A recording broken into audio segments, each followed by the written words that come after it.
What's up, everybody? Thanks as always for supporting the show. It would mean a lot to me if you would take a second to scroll down and hit that subscribe button to the Hoops Tonight YouTube channel, and then follow me on social media on TikTok, Instagram, and Twitter so you guys don't miss any of our content over the course of this season. All right, let's talk some basketball. Let's start with my number one championship contender coming into this season, the Denver Nuggets. Carson, are you higher or lower on them than you were at the start of the season? So this is close to the scenario that you just described, where I feel very similarly about this team, but I would say I'm a little bit higher on them. They are my title frontrunner right now, and part of that is a team like Milwaukee that I viewed on the same level. I now have more concerns about. So by at least maintaining their level, the Nuggets move up compared to them, but also there are some things on the margins. Reggie Jackson has been legitimately really impressive this year, and I think has brought some value to that second unit, which has always been sort of sketchy. You can have Jamal with those bench-only units, but they have been lacking sort of in some offensive pop there, and he has been better than I expected. And then I think you look at some of the young guys on the wings. Christian Braun had some awesome moments in that playoff run last year, but was inconsistent. I think that he is a better all-around player now in year two. Peyton Watson, I think you see the value of his athleticism, what he can do as a two-way guy. His shot's been solid. So it's really just the depth stuff where I think that they've improved a bit compared to my preseason expectations, but the fundamental formula is the same. Best player on the planet, this perfect cohesive starting five. They're huge in the front court. They have awesome shooting. It's just the best offense in basketball, and I think that they can defend at a high level. So they are also my title favorite. Yeah, I completely agree with Carson. And I think performance-wise, record-wise, I think I'd probably say that I'm lower on the Nuggets relative to the beginning of the season. What I mean by that is I just was so confident in Denver being the runaway number one seed in the Western Conference. But like Carson said, we're not basing this off of, record or anything. We're basing this off of what I expect in them moving forward. They are my title contender. To add on that, I think Jokic and Murray are still the best duo in all of basketball. And I just have a different level of faith with this team, continuity-wise, defensively, chemistry-wise, and the role players have gotten better. The Nuggets were not my title favorite. I was a Los Angeles Lakers enthusiast. The Nuggets are my title favorite now, and I have come around. I'm very high on the Nuggets. So I'm higher as well. I had one concern, and I want to get back. I want to go around again to kind of get your guys' take on this, but the thing with Jokic's jump shot concerns me a little bit. Like, it's down almost 20% in efficiency from where it was last year. And last year he was efficient throughout the regular season and then was efficient in the postseason. The year before, he struggled in the regular season and then he struggled in the postseason. And so it does concern me a little bit, but I think it's made up for the fact that they've been a much better regular season defense than they were last year. They've had a couple of months, specifically October and December, where they were both in those 2 months among the best defenses in the league. Reggie Jackson, you mentioned the offensive stuff. I actually like the way he's been competing on defense too. It's just another guard that'll fight over the top of the screen and compete. And then again, Peyton Watson just kind of replacing that Bruce Brown athleticism off of the bench, and Christian Braun as well. There's enough there to kind of make up for any sort of concern about Jokic's jump shot as it pertains to comparing to where I felt before the season.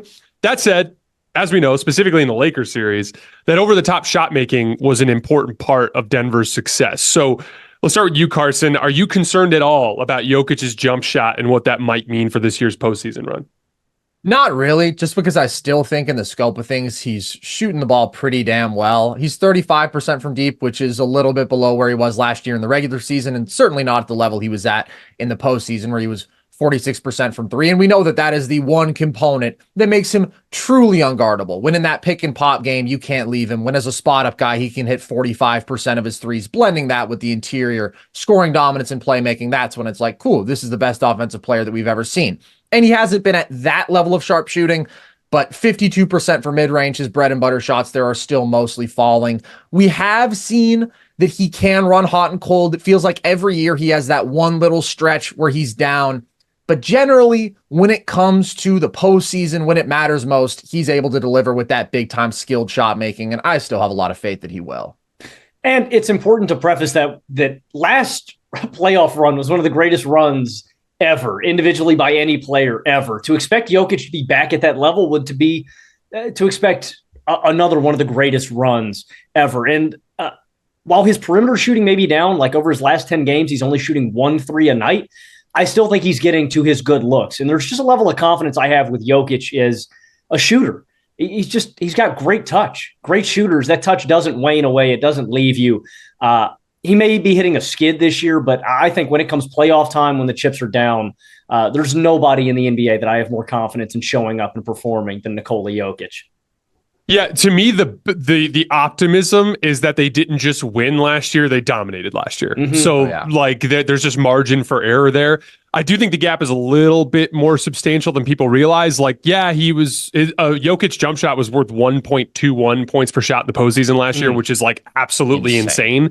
But it was worth 1.17 for the entire regular season. Mm-hmm. So he shot nearly that level the entire regular season. He's down at 1.04 points per jump shot in this season. And we did see, again, in that Sixers game, there's a tendency that teams have right now to ignore him on the pick and pop, which was not a thing that you saw last year. Last year, there was so much more driving that closeout as guys are chasing him off of the 3-point line. So I do think it's worth mentioning. But again, they dominated last year, so there's a hefty gap. And then there's just so much more other things with Denver to be excited about as it pertains to their defense and the young athleticism on the roster popping. All right, moving on to my number 2 championship contender, the Boston Celtics. Logan, are you higher or lower on the Boston Celtics than you were to start the season?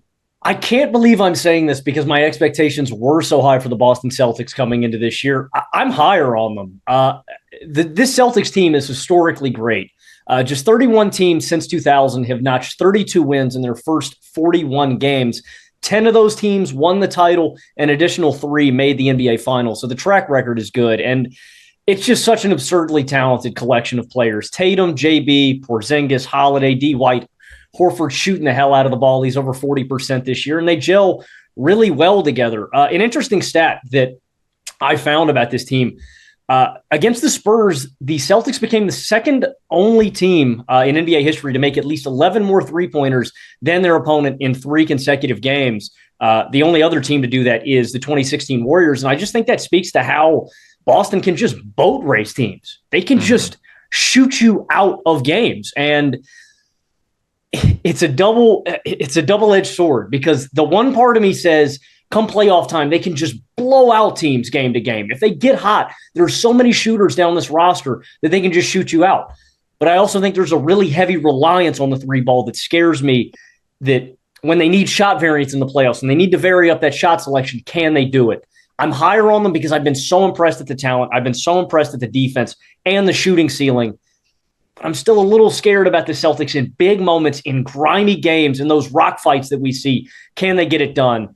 That being said, I am higher on them. This is a historically great start to this regular season.